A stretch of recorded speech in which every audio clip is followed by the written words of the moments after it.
ठीक है। हेलो। हाँ, इसको म्यूट कर दूं, फिर मेरी आवाज नहीं आएगी। हाँ जी, ठीक है, स्पीकर के पास रख रहा हूँ इसको। ठीक है।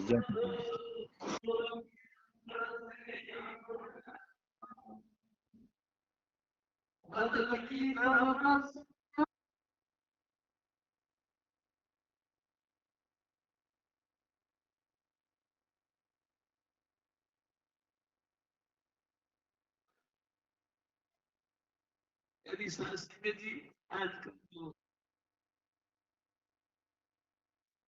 उस क्षेत्र के उस क्षेत्र में प्रकट होती है जी उस क्षेत्र में प्रकट। मैं आपसे एक बात बीच में याद आ गई, तेरे को मैं बताता हूँ। तेरी शास्त्री जी, एक दफा मैंने एक फिल्म देखी, निवेदन करता हूँ। एक दफा मैंने एक फिल्म देखी, मैंने ट्रेलर देखा, क्या देखा, और उसमें ये देखा कि एक राजा की लड़की इकलौती संतान थी। उसमें जैसे उसकी परवरिश होने लगी तो उसका जो कहना चाहिए कि यानी कि बॉडीगार्ड के रूप में उसका एक नौकर, धीरे धीरे नौकर बड़ा होता गया, वो राजकुमारी भी बड़ी होती गई। एक दिन उसने राजकुमारी अपने राजा से कहने शुरू, राजा मैं आपसे एक निवेदन करता हूँ कि क्या कि तू मेरे माथे के ऊपर एक स्टैंप लगा दे, सील लगा दे, कि मैं जहां भी कहीं हूँ और जिस भी अवस्था में हूँ, मेरे को लगातार इस बात का ध्यान रहे कि मैं जी। और राजा ने भी सील हुज्जत नहीं करी, एक राजकीय स्टैंप लिया और गर्म करके उसके माथे पे लगा दी। शास्त्री जी, मैं आपको एक निवेदन करता हूँ कि मैं मेरे सतगुरु का गुलाम हूँ और मेरे सतगुरु ने मेरे ऊपर एक स्टेप लगा रखा 5 नाम का। शास्त्री जी, मैं कहीं भी हूँ, मैं मेरे सतगुरु का गुलाम हूँ। शास्त्री जी, दुनिया में शोर मच गया कि राजकुमारी ने और इस सिपाही ने मोहब्बत कर डाली, और लोगों ने एक बात कही क्या कि लड़की यानी कि राजकुमारी गद्दार है। शास्त्री जी, यही पॉइंट मेरे दिमाग में हलचल डाल दिया और मैं भागा भागा सपुटर उठाया और स्वामी जी के पास पहुंच गया। मैं कहा, स्वामी जी, मेरा मन बड़ा विचलित है। कि क्यों? मैं कहा, जी बहुत ज्यादा विचलित है। कि क्या बात हुई बच्चों? मैं कहा, स्वामी जी मैं क्या बताऊं, मैंने एक फिल्म देखी और उसका ये हल्का सा दृष्टांत मैंने पेश किया, और ये हुआ कि जैसे वो राजकुमारी गद्दार थी, ऐसे ही स्वामी जी मैं भी गद्दार हो गया। कैसे? आप पाकिस्तानी, मैं हिंदुस्तानी, हिंदुस्तानी हो करके मैं पाकिस्तानियों का सपोर्ट करता हूँ। प्यारी शास्त्री जी, स्वामी जी महाराज ने बड़ी गहराई से लिया इस बात को। उन्होंने कहा, अच्छा? वो कहा, हजूर स्वामी जी महाराज बड़े महान थे जी। चुपचाप कहने लगे, बैठ जा। मैं बैठ गया। देख शिव जी, किसकी क्या जाति है ये तू बता। तू खुद कहता है कि पिछले जन्म में मैं जमादार था, बंदी था, उससे पिछले मैं मुसलमान था। तू खुद बताता, अपने कई जन्मों की दास्तान सुनाता है। तो अब बात बता कि तू मुसलमान था या तू जो है जमादार था, या अब तू ब्राह्मण है, तेरी कौन सी बात मानी जाए? ऐसे ही मैं भी तेरे से एक बात कहता हूं, मैं पाकिस्तान में था, मेरे सतगुरु ने मेरे को जैसे कि एक चुंबकीय शक्ति के साथ मेरे को खींचा, मैं हिंदुस्तान की तरफ चला आया और हजूर बाबा सावरण सिंह जी महाराज के चरणों में बैठ गया। संतों की कोई जात नहीं होती, संत नाम के पुजारी होते हैं और हमको भी नाम के साथ ही जोड़ते हैं। हजूर बाबा सावर सिंह जी ने बिना भेदभाव के मेरे को 5 नाम की बख्शिश करी, वही नाम जो तेरे को मिला। मैं कहा हाँ स्वामी जी ये बात तो है। फिर हिंदुस्तान और पाकिस्तान का बंटवारा हो गया। मैं कहा हाँ जी। 47 में जब बंटवारा हुआ, हमारी सारी संपत्ति, धन संपत्ति के अलावा जमीन जायदाद सब कुछ मैंने वही छोड़ दिया और मैं हजूर बाबा सावन सिंह जी महाराज की मेहरबानी से 60,000 जियो का जत्था उसका पैरवी करता हुआ मैं हिंदुस्तान गया। मेरे साथ संगत जी, स्वामी जी महाराज कह रहे हैं 60,000 जत्था, 60,000 लोगों का ग्रुप, उसका संरक्षण करते हुए मैं हिंदुस्तान में आया। हिंदुस्तान में आया और हजूर बाबा सावर सिंह जी महाराज के डेरे में मैं आके शरण गया। हजूर ने मेरे को कंबल दिया, मैं कंबल ओढ़ ओढ़ के रात गुजारता रहा। उसके बाद शिव जी पता क्या हुआ, मेरा एक जीजा था सोनीपत, पानीपत, उसने मेरे को बुला लिया। मैं सोनीपत पानीपत आ गया। उसके बाद पता क्या हुआ, मैं फिर रिश्तेदारी में ज्यादा दिन नहीं रहा करते, मैं भी थोड़े दिन रहने के बाद मैं दिल्ली आ गया। हडसन लाइन पर किंग्सवे कैंप, वहां गवर्नमेंट ऑफ इंडिया ने कैंप यानी कि कैंपों का निर्माण किया हुआ था। हमने उस शरण स्थली के अंदर शरण ली। मेरी सत्संग जी मेरे सतगुरु बताते हैं, शिव जी फिर थोड़े दिनों बाद में उस कैंप में लग गई आग।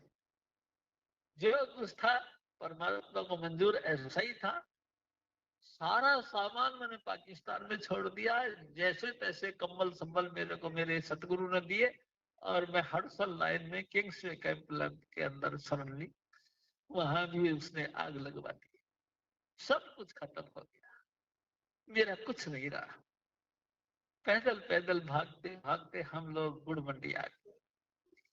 प्यारी साध संगत जी, इस गुड़ मंडी के अंदर हमने अपने हाथों से कुआं खोदा और मिट्टी से 4 दीवारी बनाई, झोपड़ी बनाई और मैं झोपड़ी में रहने लगा। मैं और आपकी माता जी यानी कि माता पुष्पावंती थी, हम दोनों पति पत्नी यहाँ रहते थे और वही 5 नाम जो हजूर ने हमको दिया था, उस 5 नाम का हम जाप करते थे। प्यारी साध संगत जी, मैं आपको मेरे सतगुरु की बातें बताता हूँ। लगातार 5 नाम का जाप करते थे। बड़ी मुश्किल से मैं आपसे एक बात और करता हूँ, मेरे सतगुरु ने बड़े काम किए प्यारी साध संगत, और सब कामों में बरकत मेरे सतगुरु ने यानी कि हजूर बाबा सावन सिंह जी महाराज ने की। फिर मैं ट्यूशन पढ़ाने लगा, भैंस रखी, भैंस का दूध बेचने लगा। हालत इतनी खराब थी कि आप अंदाजा लगा सकते हैं, जब घर में कुछ नहीं बचा, सब आग लग गई, तो फिर कैसी पोजीशन रही होगी। और उसके बाद शिव जी फिर मेरे को साध संगत मिल गई। मैं साध संगत की सेवा करता रहा और फिर गवर्नमेंट ने फिर दोबारा हुक्म दिया कि गुड़ मंडी खाली करो। यानी साध संगत जी, हमने गुड़ मंडी खाली कर दी। राणा प्रताप बाग में जाकर के हमने मकान किराया लिया। यानी साध संगत जी, उसके बाद में करीबन 2 साल के अंदर हमारा मकान यानी कि ये जो गुड़ मंडी जो खाली करके दी थी, ये बन गई और अलॉटमेंट हो गया, हमको दे दिया गया ये घर। हम गुड़ मंडी वाले हो गए। हजूर बाबा सावन सिंह जी महाराज के परम शिष्य हजूर महाराज कृपाल सिंह, उनकी सोबत में मैं चला गया। 1950 से मैं उनका सत्संगी बन गया। मेरी साथ संगत जी, उसके बाद आप लोग मिल गए और सोनिया भी आरबी आश्रम बना लिया। लेकिन मैं तेरे से एक बात पूछता हूं, मैं कहाँ का हूं तू बता।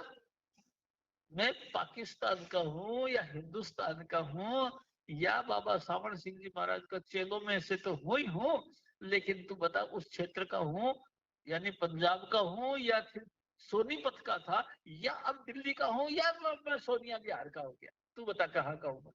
मैं कहा स्वामी जी वाकई आप तो कमाल की बात, कोई जाति नहीं हमारी, हमारी वही जाति है। स्वामी जी महाराज जी कहा करते थे और मैं भी लोगों को कहता, जिससे हमको भोजन मिल जाए वही देश है, जहाँ कार मिल वही हमारा देश है। ये कहा मैं पाकिस्तानियों के साथ में तो के गद्दार का, तू गद्दार नहीं, तू सत्य है, सच को कबूल किया। और मैं भी चाहता हूँ ये सच, जिस सच को तूने पकड़ा है, तेरे सतगुरु की कृपा से जगह जगह फले फूले और उन्नति में रहे। मैं आपसे बात करता हूँ, मेरे सतगुरु परम पुरुष पूर्ण धनी राधा स्वामी दयाल थे, खुल खुल के उन्होंने सब बातें करी। इंसान का वही देश है जहाँ उसको रोजगार मिलता है, वही धर्म है जो तुम धारण कर लेते हो। ये धर्म से धारियते, जो धारण किया वही तो धर्म है। हमने क्या धारण किया, तुमने हिंदू बन गए अपने आप, तुम्हारी माता पिता हिंदू थे, तुम भी हिंदू बन गए, यही तो तुम्हारा धर्म है। और कौन सा धर्म है, जो धारण कर लिया वही धर्म है। लेकिन कमाल की बात है, मेरे सतगुरु एक बात कहते थे, आत्मा की जात क्या है, आत्मा की जात जो परमात्मा की जात है। परमात्मा लाइट ऑफ गॉड है, परमात्मा प्रकाश स्वरूप है, प्रकाश धुनकार के अंतर में, पर परमात्मा प्रकाश स्वरूप भी है और परमात्मा धुनात्मक भी है। प्यारी शास्त्र जी, अगर तुम सचमुच धर्मवान हो तो लाइट और साउंड के साथ कांटेक्ट करो, मेरे सतगुरु के वचनों के मुताबिक कैसे भी करके अगर तुमको श्रवण यानी कि लाइट और धुन का कांटेक्ट मिलता है तो सचमुच तुम धर्मवान हो। अगर ये नहीं मिला तो तुम नास्तिक हो, तुम 84 में जाओगे, अनेकों अनेक नीची से नीची योनियों में जाओगे और तुम्हारी अनेकों प्रकार से दुर्गति हो। तुम धर्मवान नहीं, तुम भ्रष्ट हो गए हो। सचमुच तुम धर्मवान बनना चाहते हो तो वहां भाग भाग के जाओ जहां स्वामी जी महाराज का जलवा है, लाइट ऑफ गॉड का जहां परिचय मिलता है। तुमको बैठा के अनहद वाणी सुनाई जाती है, उसका कांटेक्ट लो, उसका साथ लो, अगर तो तुम धर्मवान बनना चाहते हो। प्यारी शास्त्री जी, मैं आपसे एक बात और करता हूँ, 4:18:9 एक खटपट खोया मूल, 4 यानी कि वेद, 18 यानी कि पुराण, 6 यानी कि शास्त्र और 9 यानी कि व्याकरण। तुमने ये सारे ग्रंथ पढ़ लिए, 4 भी पढ़ लिए, 18 भी पढ़ लिए, 6 भी पढ़ लिए और 9 व्याकरण भी पढ़, मूल भी खो दिया। मूल यानी आत्मिक गुण, जो हमारी आत्मा परमात्मा से जब जुदा हुई थी तो परमात्मा के गुण लेकर आई थी, वो भी खो गए। यानी सहसगली हमारे अंतर में प्रेम नहीं रहा, हमारे अंतर में उसकी लालसा नहीं रही, भूख नहीं रही, इतने रज गए, इतने थक गए कि हम नास्तिक हो। कोई कोई हमारे अंतर में भूख नहीं है। इस भूमंडल पर हजूर स्वामी जी महाराज का कहीं ना कहीं तो जलवा होता ही है। क्या तुमने ऐसा गुरु ढूंढ लिया जिसने लाइट ऑफ गॉड के साथ तुम्हारा कॉन्टेक्ट करवा दिया? चाहे नामदान के वक्त ही देखो, कर्म तो हमारे अपने अपने चलते हैं, लेकिन नामदान के वक्त ही हजूर स्वामी जी महाराज ने टच देकर लाइट ऑफ गॉड के साथ तुमको जोड़ा। क्या सचमुच जोड़ा? अगर जोड़ा तो तुम बहुत भाग्यवान, तुमने जेन्युइन पॉइंट हासिल किया, यानी कि लाइट ऑफ गॉड के साथ तुम्हारा व्यक्तिगत संबंध बना। और प्यारी साहब सिंह जी, हजूर स्वामी जी महाराज की दया मेर से तुमको अनहद वाणी सुनने को मिला। कहे कबीर आनंद भयो है, बाजे अनहद ढोले रे या मिलेंगे। प्यारी साध संगत जी, हजूर स्वामी जी महाराज कहा कर, क्या तुमको अंतर में ढोल बजते हैं? क्या तुमको बादलों की गड़गड़ाहट सुनाई देती है? क्या किसी भी प्रकार का शब्द धुन सुनाई देता है? अगर देता है तो तुम बिल्कुल जेन्युइन जगह हो, अगर नहीं, स्वामी जी महाराज कहा करते थे, कान्हा बाती कुर तू चेला में गुर, ला 1.25 रुपया। ऐसे जो है कि मनी मेकिंग जो करते हैं, उनके पास में तेरा लिंक बन गया तो बेकार गया, ये जीवन में भ्रष्ट हो गया। यानी साध संगत जी, धर्म भी खत्म हो गया। जिस मकसद के लिए आए थे वो मकसद हासिल नहीं हुआ, धर्म नहीं मिला। हम धर्मवान नहीं बने, हम तो नास्तिक रहे। हम तो सिर्फ उधर पूर्ति के लिए कभी इधर तो कभी उधर भटकते रहे। यानी साध संगत जी, हमको धर्म नहीं मिला। धर्म तो यानी परमात्मा के साथ व्यक्तिगत संबंध होना। क्या व्यक्तिगत संबंध हुआ? नहीं हुआ, क्योंकि ऐसा हजूर स्वामी जी महाराज की दया मेल से कोई महापुरुष नहीं मिला जिसने हमको लाइट ऑफ गॉड को दिखा दे और उसके साथ जोड़ दे। ऐसा नहीं मिला। क्यों? क्योंकि ये जो धर्म है ये गुरु का मोहताज है। ये जो सिस्टम है ये गुरु का मोहताज है, गुरु के अधीन है। गुरु मिलेगा तो तुमको लाइट ऑफ गॉड के साथ जुड़ेगा। गुरु मिलेगा तो तुमको अंतर में प्रणव की धुन सुनाई देगी। प्रणव यानी ओम की, यानी कि अगर हजूर स्वामी जी महाराज मिल गए तो तुमको ओमकार की धुन सुनाई देगी, घंटा और शंख सुनाई देंगे, घड़ियाल इतने इतने बड़े पीतल के होते हैं, उस पर टल टल बजाया जाता है, घड़ियाल बोला जाता है। प्यारी साध संगत जी, मृदंग बजते हैं, ढोल नगाड़े बजते हैं आपके अंदर। इस चीज को बताने वाला या इस चीज के साथ तुमको जोड़ने वाला हजूर स्वामी जी महाराज मिल गए तो सचमुच तुम महाधर्मवान बन गए, महात्मा बन गए, धर्मवान हो, मुबारक हो ऐसा व्यक्ति। यानी साध संगत जी, अगर ऐसा कॉन्टैक्ट नहीं मिला तो फिर कोई नहीं दे हुआ। लेकिन एक बात और भी बात मैं आपसे करता हूँ प्यारी साध संगत जी, मेरी आदत है मैं मेरे सतगुरु की बात करता हूँ। यानी साध संगत जी, मेरे को नहीं आती दूसरों की बात।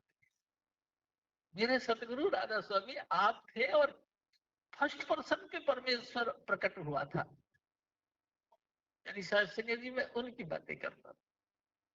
अनहद वाणी,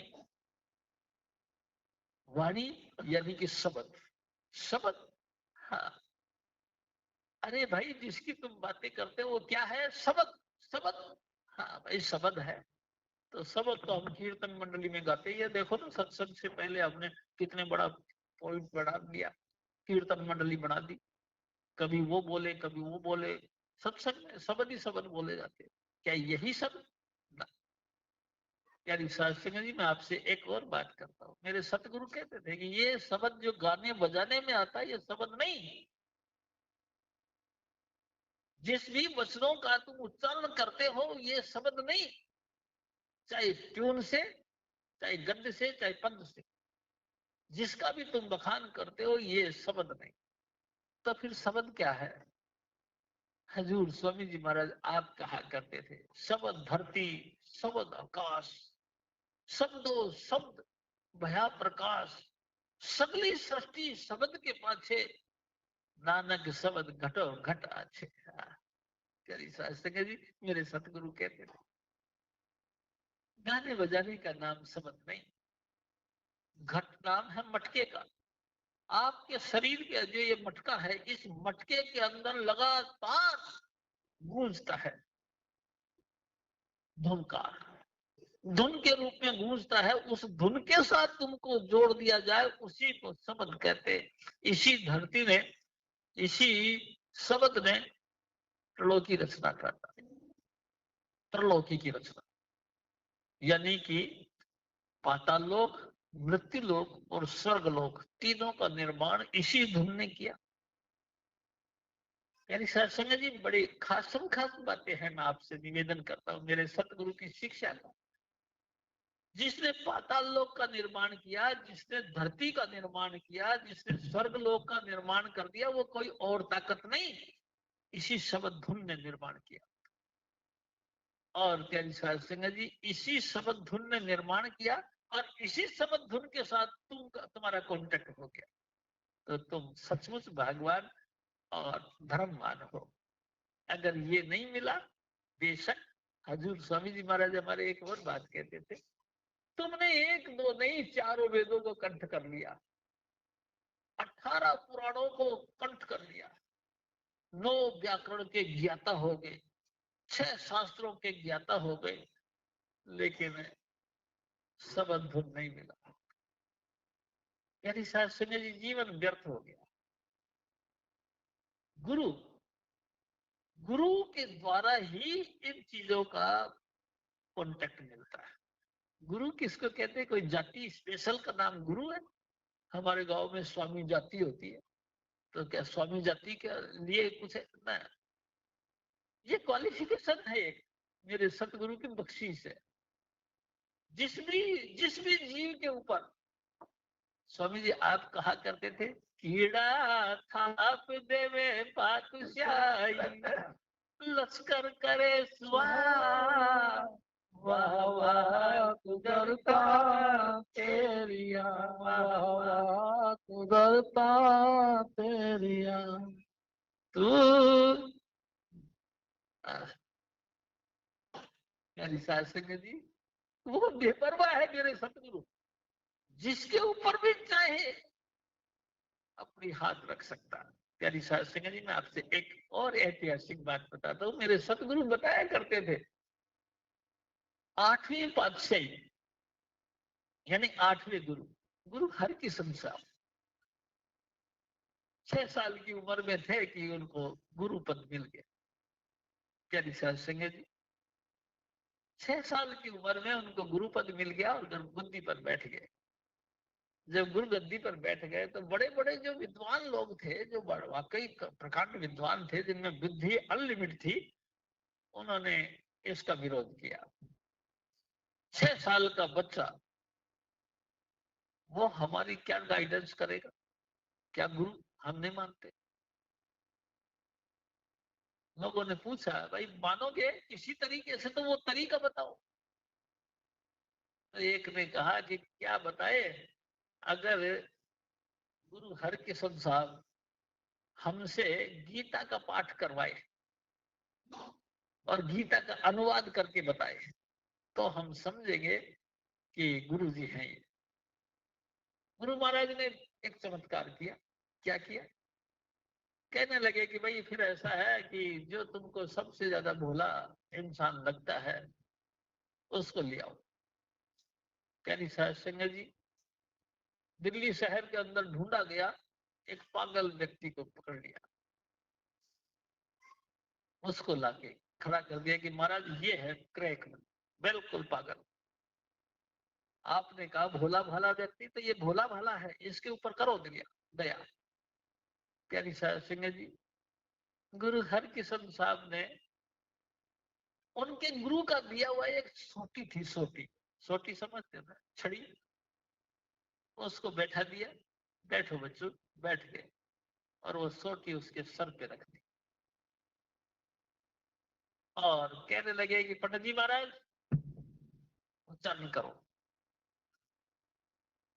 श्लोकों का उच्चारण करो। और वो पंडित जी महाराज जो गूढ़ से गूढ़, जो अत्यंत गहरा था, यानी कि जिनकी व्याख्या करना बड़ा मुश्किल था, वो शब्द यानी कि वो दोए बोलना शुरू कर दिया। और कमाल तो ये है, उस पागल व्यक्ति ने गुरु की कृपा से वो दोहों का उच्चारण और अनुवाद दोनों करना शुरू कर। हैरान हो गए सब। यानी साध संगत जी, मैं भी आपसे निवेदन करता हूँ, गुरु नाम कोई क्वालिफिकेशन का नाम है? ये गुरु नाम स्वामी जी महाराज की बख्शीश का नाम है, योग्यता का नहीं। बहुत लोग पढ़े लिखे विद्वान मिलते हैं, लेकिन योग्यता का मतलब कोई नहीं। ये तो बख्शीश स्वामी जी महाराज की है। वो चाहे तो कीड़ा को बादशाह पढ़ा दे। मेरी साहब संगत जी, ये तो स्वामी जी महाराज की बख्शीश है ना। देखो ना, 6 साल का बच्चा एक मूर्ख व्यक्ति के सर पे छड़ी रख के और गीता का पाठ का अनुवाद करना शुरू कर दिया। स्वामी जी महाराज, इसमें कोई कंपटीशन नहीं समझना चाहिए कि मैं 20 साल से सत्संग में जुड़ रखा हूं, तुम 5 साल से जुड़े हो और 5 साल के जुड़ने के बाद भी तुम मेरे ऊपर मतलब कि अधिकार जमाना चाहते हो। ये चीज नहीं चलती है। शास्त्री तो बख्शीश है। तो हजूर स्वामी जी महाराज कहा करते थे कि ये तो सिर्फ गुरु की दात होती है प्यारी साध संगत जी। और मैं भी बड़ा भाग्यवान समझता हूँ कि मेरे सतगुरु ने दात बख्शी। हमने उस चीज को पाया उनकी कृपा से, स्वामी जी की कृपा से। प्यारी साध संगत जी, हम सबको एक एक पॉइंट बनता है कि गुरु को कैसे भी करके खुश करना चाहिए। गुरु, प्यारी साध संगत जी, स्वामी जी महाराज कहा करते थे, गुरु किसको कहते हैं? जो अंधेरे में प्रकाश करे। गुरु नाम तो महान का है, गुरु नाम बड़े का है, जो आपसे बड़ा हो, सीनियर हो, यानी कि एज में नहीं, नॉलेज में। जो आपकी नॉलेज में, नॉलेज के हिसाब से आपसे सीनियर हो, आपसे बड़ा हो, आपसे महान हो, आपसे खूब तरक्की वाला और खूब जाहिर हो लोगों की हर घटनाओं से, उनका व्याख्यान करने वाला। प्यारी साहब संग, ये सिर्फ बाहरी पॉइंट है। असल पॉइंट ये है कि जो आपके अंतर में बैठ के अंधेरे को दूर करे और प्रकाश को दिखाए, ऐसी हस्ती को गुरु कहते हैं। ऐसे गुरु के पास में बैठकर, विमल कहते हैं कि जिसमें कोई मैल ना हो। मैल यानी कि, मैल का मतलब गंध खाना। गंध खाना, हाँ, गंध खाना काय का होता है? प्यारी सासंग जी, माया का कोई भी अंग ना हो उस पे, सब कुछ बरतता हो, लेकिन बिल्कुल विमल यानी कि शुद्धता के साथ। वो ऐसा, मेरे सतगुरु तो ऐसे पाक पवित्र थे, जैसे कि मैं आपको क्या बताऊं, स्वामी जी आप ही बताया करते थे, जैसे स्वर्ग में हमारे स्वर्गीय पिता शुद्ध है, ऐसे ही मेरे सतगुरु भी शुद्ध थे। क्रोध पर से नहीं ते मूर्त भगवाना। यानी शासक जी, काम और क्रोध का उनके अंदर बिल्कुल भी लवालेस मात्र भी प्रभाव नहीं था। यानी शासक जी वो साक्षात परमात्मा का रूप थे। हमरो बरता बड़ो विवेकी, वो आपके संत कहावे, वो हमारे परमात्मा यानी कि मेरे सतगुरु हजूर स्वामी चुन्नीलाल जी महाराज, वो आप ही परमात्मा थे। यानी शासक जी, हजूर स्वामी जी महाराज के चरणों में बैठ करके ही हम ये दिन यानी कि 2 अक्टूबर मनाया कर, दो ये क्या कहते हैं कि जो भी महीना, अप्रैल, 2 अप्रैल का मनाया करते थे। हजूर स्वामी जी महाराज अपने गुरु की याद में और प्रोत हो जाते थे। प्यारी साध संगत जी, हजूर स्वामी जी महाराज के जीवनी के मुताबिक स्वामी जी महाराज बताया करते थे कि हजूर बाबा सावण सिंह जी महाराज के यानी साध संगत जी सूबेदार थे, कमल सिंह उनका नाम था, और इनकी माता का नाम माता जीवनी था। यानी साध संगत जी, एक दिन स्वामी जी महाराज ने बताया कि हजूर बाबा सावण सिंह जी महाराज कहते हैं कि जन्म लेने से पहले मैंने एक विचार रखा। क्या? कि मेरा विचार था कि मैं पहाड़ों में प्रकट हूं, मैं कहीं भी जन्म लूंगा पहाड़ों में लूंगा, ऐसा मेरा विचार था। लेकिन मेरे को हजूर बाबा सावण सिंह जी महाराज कहते हैं कि मेरे को मेरे सतगुरु ने यानी कि बाबा जयमल सिंह जी महाराज ने हुक्म दिया कि नहीं बेटा, नहीं, पहाड़ों पे तुम अवतार मिलके क्या करोगे? तुम्हारा जिससे लेन देन है, तुम्हारी माता है, पिता है, बहन भाई और यार दोस्त मित्र मंडली और समाज और बरादरी, ये तो सब गुरदासपुर जिले में रहते हैं। तो तुम वहां क्या करोगे? यानी साध संगत जी, मैंने मेरे सतगुरु की बात को स्वीकार करते हुए हाथ जोड़ दिए, जहां है तुम्हारी इच्छा। यानी साध संगत जी, हजूर बाबा सामण सिंह जी महाराज को, जी महाराज के हुक्म से यहाँ महिमा सिंह वाला में अवतार दिया। प्यारी साध संगत जी, महिमा सिंह, एक और बात भी स्वामी जी महाराज कहते थे। स्वामी जी महाराज कहते थे, मेरे सतगुरु कहते थे कि जब मेरा जन्म हुआ तो मैं ननकाना में जन्म लिया, मेरी नानी के यहाँ पे मैं अवतार लिया। तो मेरे जो बाबा, मतलब बाबा सावण सिंह जी महाराज, मेरे जो सतगुरु थे, उन्होंने भी अपने नानी के यहाँ पे जन्म लिया। यानी साध संगत जी, मैं आपसे बात बता रहा हूँ। तो गुरु और शिष्य दोनों एक ही तरीके से मतलब अवतार लिया।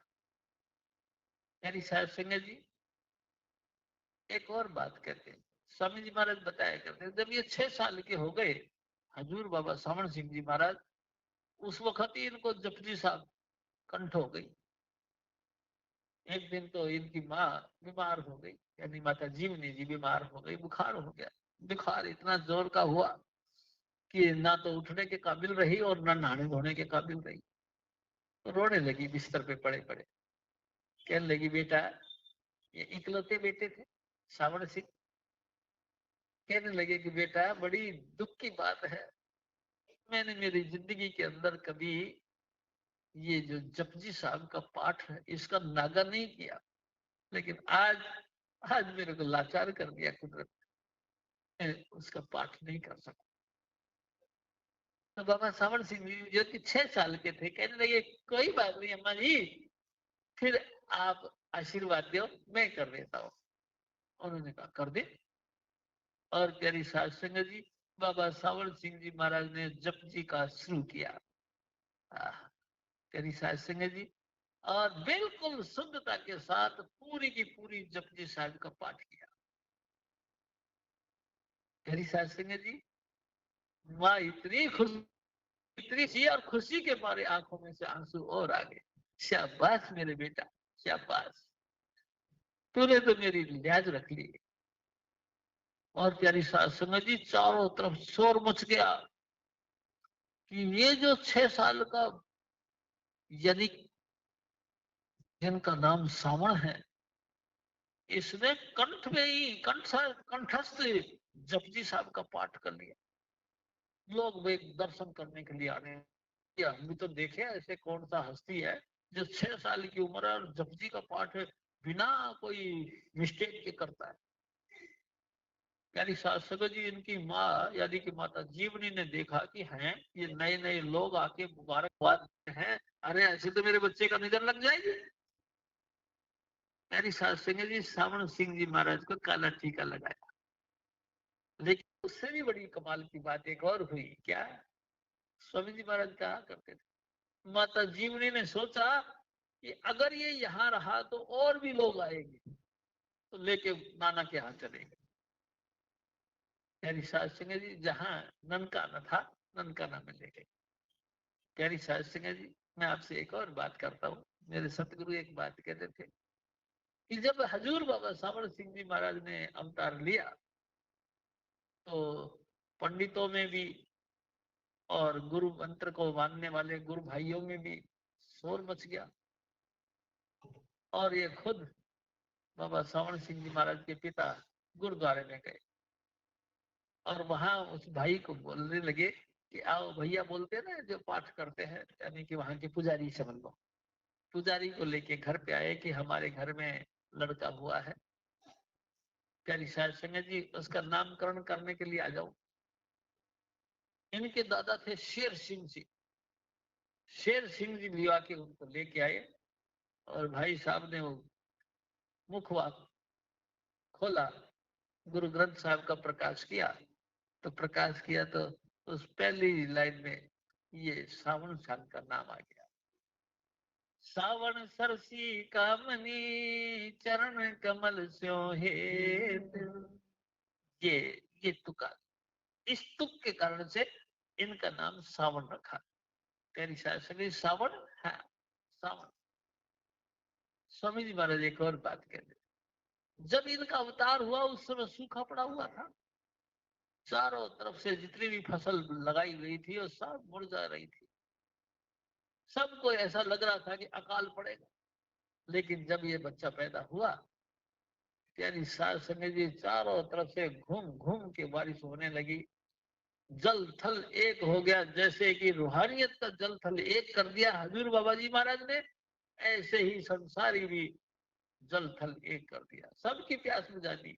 सारी प्रकृति कुर्बान हो गई इनके ऊपर, कैसे भी करके इनकी वेलकम करने के लिए आ गए। जी एक और बात मेरे सतगुरु बताया करते थे कि हजूर बाबा सावर सिंह जी महाराज जब प्रकट हुए तो जितने भी भजन बंदगी करने वाली रूहें थी, उन तमाम रूहों को हुक्म दिया कि ए लोगों, तुम भजन कर कर के भगवान को खुश करना चाहते हो, मैं सावन प्रकट हो गया हूँ, मेरे पास आ जाओ।